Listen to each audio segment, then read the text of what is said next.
देख रहे हैं जोहार झारखंड और मैं हूं आपके साथ साक्षी झा। और इस वक्त की बड़ी खबर चाईबासा से सामने आ रही है, जहां पर गैल केरा सीएचसी अस्पताल की बड़ी लापरवाही देखने को मिली है। प्रखंड कर्मी को चढ़ाया एक्सपायरी सलाइन, शिकायत करने पर सलाइन हटाकर एंटीडोट चढ़ाया गया। मामले में शिकायत मिलने पर जिला के स्वास्थ्य विभाग ने 3 डॉक्टरों को लेकर जांच कमेटी बनाई गई है। तो इस वक्त की बड़ी खबर में आपको चाईबासा से दिखा रहे हैं, जहां पर स्वास्थ्य विभाग की बड़ी लापरवाही देखने को मिली है। गैल केरा सीएचसी अस्पताल की लापरवाही है ये। प्रखंड कर्मी को एक्सपायरी सलाइन चढ़ाया गया, शिकायत करने पर सलाइन हटाकर एंटीडोट चढ़ाया गया। वही मामले में शिकायत मिलने पर जिला के स्वास्थ्य विभाग ने 3 डॉक्टरों की जांच कमेटी बनाई है। और ये तस्वीर हम आपको दिखा रहे चाईबासा से, जहां पर स्वास्थ्य विभाग की तरफ से ये बड़ी लापरवाही देखने को मिली है। खबर राजधानी से है, जहां 22 फरवरी से लापता विजय कुमार दास की हत्या कर शव को कुएं में फेंकने के मामले का पुलिस ने खुलासा कर दिया है। हत्याकांड में शामिल मृतक की प्रेमिका, उसकी बहन और भाई को पुलिस ने गिरफ्तार कर लिया है। जानकारी के मुताबिक प्रेमिका से शादी से इनकार करने के चलते विजय कुमार दास की हत्या की गई। तो बड़ी खबर राजधानी रांची से हम आपको बता रहे हैं, जहां पर विजय दास हत्याकांड का ये बड़ा खुलासा हुआ है। हत्या में 3 आरोपी शामिल हैं, जिन्हें गिरफ्तार कर लिया गया है। शादी से इनकार करने पर यह हत्या की गई है। देखिए, विजय दास हत्याकांड मामले में यह बड़ा खुलासा पुलिस ने किया है, जहां 3 आरोपियों की गिरफ्तारी की गई है। शादी से इनकार करने पर इस हत्या की वारदात को अंजाम दिया गया। मार्च को दलादली ओपी में सूचना प्राप्त हुई कि विजय कुमार दास नाम का व्यक्ति, जो ईशागढ़ सरायकेला खरसावा का रहने वाला है और यहाँ पे कंस्ट्रक्शन मैनेजर का काम करता था दलादली में, वो 24 फरवरी की रात से लापता है। इस सूचना पर प्राथमिकी दर्ज की गई और अनुसंधान स्टार्ट किया गया। अनुसंधान में पता चला कि विजय कुमार दास का संबंध एक रोशनी देवी से था। पिछले 1 साल से रोशनी देवी और विजय कुमार दास के बीच में प्रेम संबंध था और रोशनी देवी विजय कुमार दास के साथ शादी करना चाहती थी। खबर बोकारो से है, जहां रेलवे सुरक्षा बल ने ऑपरेशन सतर्क के तहत बड़ी कार्रवाई करते हुए ट्रेन से भारी मात्रा में शराब बरामद की है। इस मामले में एक कोच अटेंडेंट को हिरासत में लिया गया है। बरामद शराब को उत्पाद विभाग को सौंप दिया गया है। बता दें कि 9 मार्च को RPF post Bokaro steel city की टीम ने ऑपरेशन सतर्क के तहत विशेष जांच अभियान चलाया। ये कार्रवाई आरपीएफ के पीसी के निर्देश और निगरानी में की गई। जांच के दौरान A1 और B1 कोच के बेडरोल कंपार्टमेंट में कुछ संदिग्ध बैग पाए गए। पूछताछ करने पर कोच अटेंडेंट ने संतोषजनक जवाब नहीं दिया। तलाशी लेने पर बैग से कुल 101 बोतल शराब बरामद हुई है। आरपीएफ ने आरोपी को चंद्रपुरा रेलवे स्टेशन पर ट्रेन से उतारकर हिरासत में लिया और जब्त शराब के साथ बोकारो आरपीएफ पोस्ट लाया गया। सभी कानूनी प्रक्रिया पूरी करने के बाद आगे की कार्रवाई के लिए जुट गई है।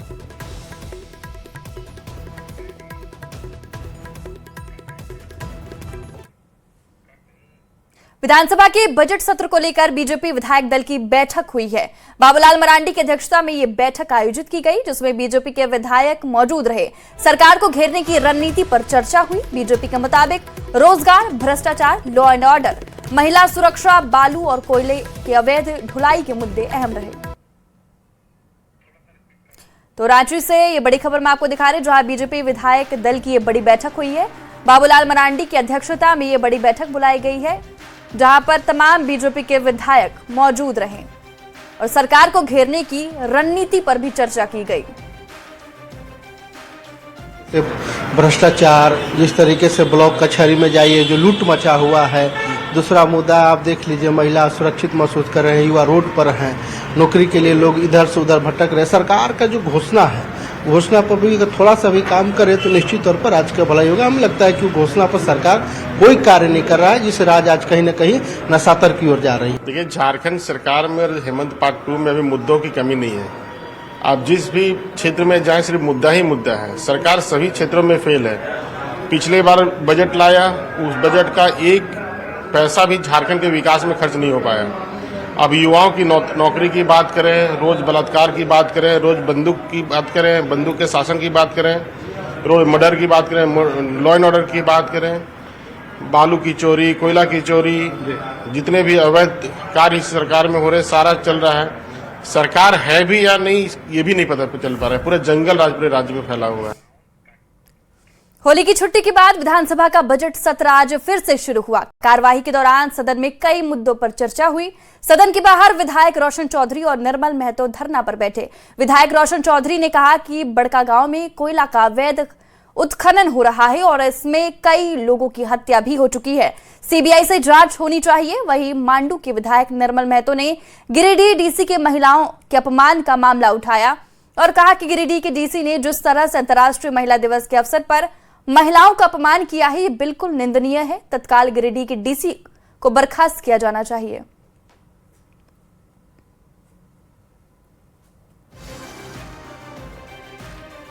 झारखंड के पर हम सरकार से मांग करते हैं कि पूरी तरह से स्थानीय प्रशासन जो लोग के चलते ये घटनाएं घटी हैं, जो भी पुलिस प्रशासन जिम्मेवार है उन पर भी कार्रवाई होनी चाहिए और अपराधियों को अविलंब पकड़कर उनको कानूनी कड़ाई से पालन करते हुए उनको सजा मिलनी चाहिए। और जो महिला लोग का अपमानित किया है, मुख्यमंत्री खुद उन लोग को बुला के वहाँ यहाँ पे विधानसभा या मुख्यमंत्री अपने आवास में उन लोग को सम्मानित किया जाए, हम लोग का मांग है। देखिए, हमारे क्षेत्र के मुद्दे हैं क्योंकि क्षेत्र की जनता ने हमें चुना है, उनकी भी समस्याएं हैं जिसे पटल पर रखना बहुत ही आवश्यक है।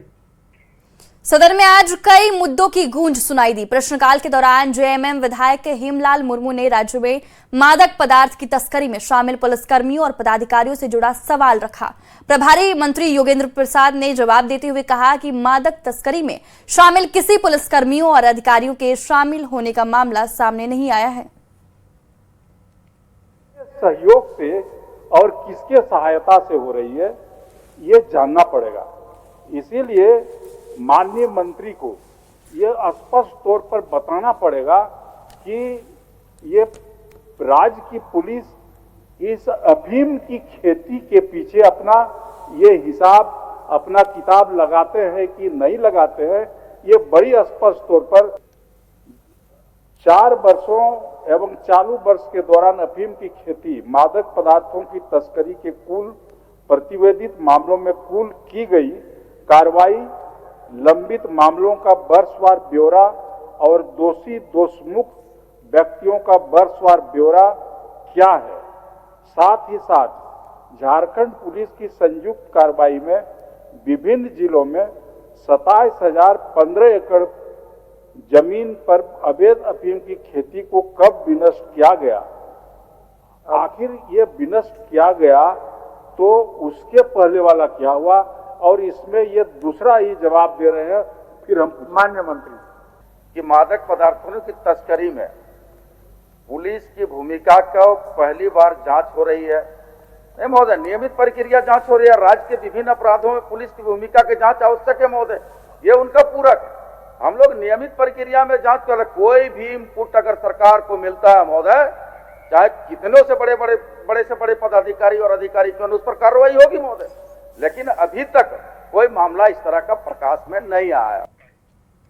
बीजेपी विधायक सत्येंद्र नाथ तिवारी ने राज्य में नियुक्तियों को लेकर सवाल उठाया। उन्होंने कहा कि एचआरएमएस के अनुसार राज्य में 2,23,363 स्वीकृत पदों के मुकाबले महज 1,50,127 पदों पर ही नियुक्ति है। राज्य में 73,236 स्वीकृत पद यानी 32.78% पद खाली है, जिस पर संसदीय कार्य मंत्री और वित्त मंत्री राधाकृष्ण किशोर ने जवाब दिया।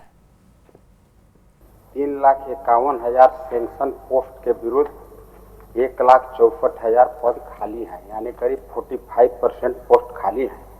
और उसका जो अंतिम में जो कंक्लूड किया गया है आंसर को, उस पर आते हैं। वो कहते हैं कि विभाग द्वारा प्राप्त अधियाचना के आधार पर झारखंड लोक सेवा एवं झारखंड कर्मचारी चयन आयोग के माध्यम से सरकार लगातार रिक्तियों को भरने का कार्य कर रही है। क्या अधियाचना नहीं आ रहा है इसलिए सेंक्शन पोस्ट खाली है, ये और क्या बात है, यही जान। महोदय, ये पहला अवसर है श्री हेमंत सोरेन जी के नेतृत्व में कि हम अपने मानव संसाधन को विकसित करना चाहते हैं, बढ़ाना चाहते हैं, और यही परिणाम बताता है कि अब तक हम लोग 30,000 से अधिक नियुक्तियां हम लोगों ने कर ली। आपने ये जानने की कोशिश की है कि अधियाचना भेजी गई है या नहीं भेजी गई? महोदय, मैं माननीय सदस्य को ये आश्वस्त करना चाहता हूँ कि हम अपने आर्थिक संसाधनों के अनुरूप इतने बड़े बैकलॉग जो पड़े हुए हैं, खाली पड़े हुए हैं, हम अपने संसाधनों के अनुरूप इन नियुक्तियों को सरकार भरना चाहती है, भर भी रही है, इसलिए कि सरकार जानती है कि इस राज्य के विकास के लिए ह्यूमन रिसोर्सेज को विकसित करना बहुत जरूरी है। झारखंड लोकतांत्रिक कल्याणकारी मोर्चा के विधायक जयराम महतो ने मुख्यमंत्री हेमंत सोरेन के नए बंगले को लेकर बयान दिया है कि राज्य में मुख्यमंत्री के बंगले के साथ साथ विधायकों के लिए भी शीश महल बन रहा है। माननीय को इतनी सुविधा नहीं मिलनी चाहिए कि जनता को लगे उन्होंने वोट देकर अपराध किया है।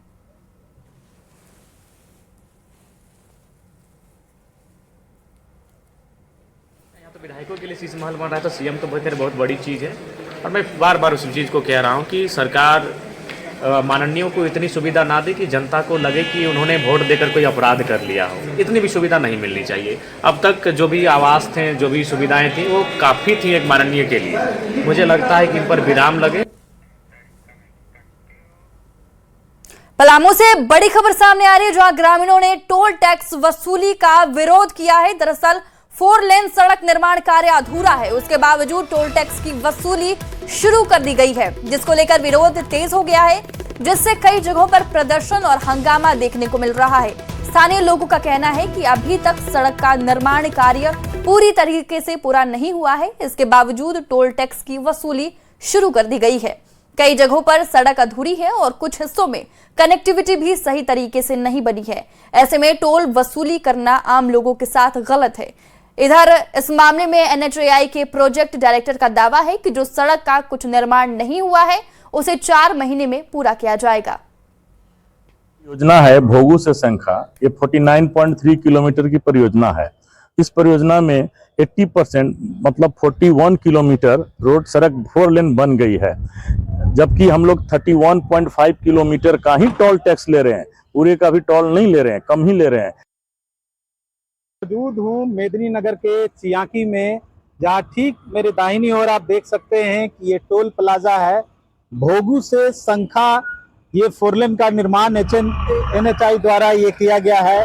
हालांकि अभी कई जगह पर सड़क निर्माण कार्य अधूरा है, उसके बाद भी ये जो दुबिया खाड़ में टोल प्लाजा बनाया गया है, यहाँ पे टोल टैक्स लेना शुरू कर दिया है, जिसका लगातार स्थानीय लोगों द्वारा विरोध भी किया जा रहा है। प्लेट बना नहीं है। पहला चीज, हम यहाँ से मुश्किल से 0 करके हम आए हुए हैं, 3 किलोमीटर चले हैं मात्र, और 3 किलोमीटर में टोल है। और अभी यहाँ से आप जाइएगा महज 1 किलोमीटर जाइएगा, रोड खत्म, रोड कुछ है ही नहीं है। अगर कंप्लीट रोड बने तब ना टोल देने में बढ़िया है। हम लोग लोकल हैं, दिन में 2 बार 3 बार 4 बार हमको जाना आना है, तो अब अपने पास ही अपना शक्ति के प्रयोग करके और जबरदस्ती अपना वसूल कर रहे हैं, तो हम लोग कहाँ जाएं? हम लोग तो कमजोर हैं, हम लोग के पास तो शक्ति नहीं है कि इनके साथ हम लड़ लेंगे। देखने वाली बात होगी कि अधिकारी इस पर कितना जल्द संज्ञान लेते हैं और जो स्थानीय लोगों का जो मामला है उसको सॉर्ट आउट करते हैं। नीलकमल, न्यूज़ 18 पलामू। धनबाद से बड़ी खबर सामने आ रही है, जहां रंगदारी मामले का मुख्य आरोपी गिरफ्तार कर लिया गया है। आरोपी रोशन सिंह की परेड कराई गई। सिटी सेंटर में मधुलिका होटल तक पैदल घुमाया गया। बताया जा रहा है कि यह घटना 27 फरवरी को बट्टाड स्थित पांडे मीट हाउस में हुई थी, जहां आरोपी रोशन सिंह ने दुकान संचालक मंगल सिंह से रंगदारी की मांग की थी और विरोध करने पर उसके साथ मारपीट की थी। पुलिस ने आरोपी को गिरफ्तार करने के बाद सिटी सेंटर से मधुलिका होटल तक पैदल सरेआम परेड कराई, ताकि आम जनता को अपराधियों के खिलाफ पुलिस की सख्त कार्रवाई का संदेश मिल सके। पुलिस ने इस मामले में अन्य आरोपियों की तलाश तेज कर दी है।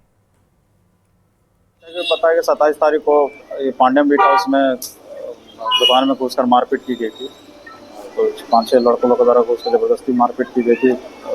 मंगल पांडे नाम के व्यक्ति का सर फट गया था।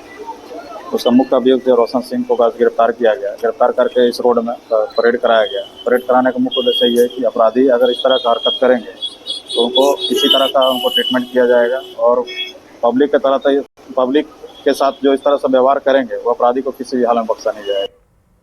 जमशेदपुर के साक्षी थाना क्षेत्र के गुरुद्वार बस्ती में आवारा कुत्तों का आतंक देखने को मिल रहा है। आज सुबह से अब तक 15 से 20 लोगों को कुत्ते ने अपना शिकार बनाया। इस घटना से बस्ती के लोगों में दहशत का माहौल बना हुआ है। स्थानीय लोगों ने इसकी शिकायत नगर निगम से की है। आश्वासन दिया गया है कि जल्द सभी आवारा कुत्तों को पकड़ा जाएगा।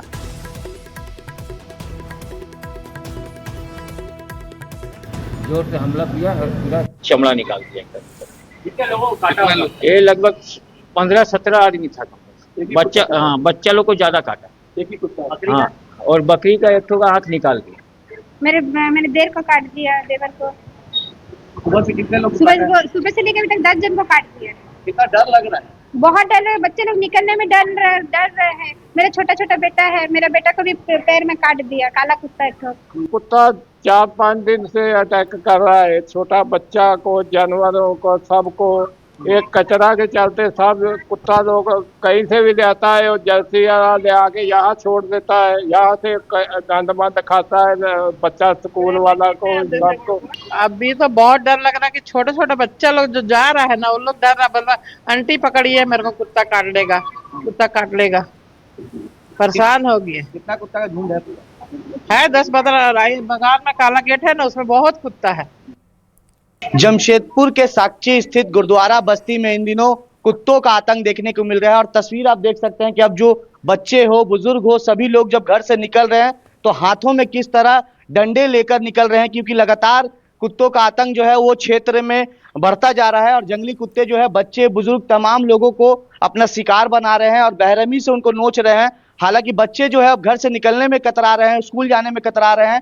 और आप देख सकते हैं कि इन लोगों ने नगर निगम को शिकायत भी की है, क्योंकि रोजाना 10 से 15 लोगों को आवारा कुत्ते जो है काटने से वो काफी गंभीर रूप से घायल हो जा रहे हैं। हालांकि इन लोगों ने नगर निगम को शिकायत की है, मगर अब देखना यह है कि इन क्षेत्र में जो आवारा कुत्तों का आतंक है वो कब तक खत्म होता है। और जो इनका डर है, वो डर का माहौल कब, जो आतंक है वो शहर के विभिन्न क्षेत्रों में बढ़ते जा रहा है। हालांकि लगातार इस तरह की घटनाएं सामने आ रही है, मगर नगर निगम के जो अधिकारी है वो कुंभकर्णी नींद सोए हुए हैं। मगर अब देखना यह है कि इस खबर के बाद अधिकारियों की आंख कब तक खुलती है और कब तक जो शहर के बस्ती इलाकों में जो आवारा कुत्तों का आतंक है उसे लगाम लगा पाते हैं।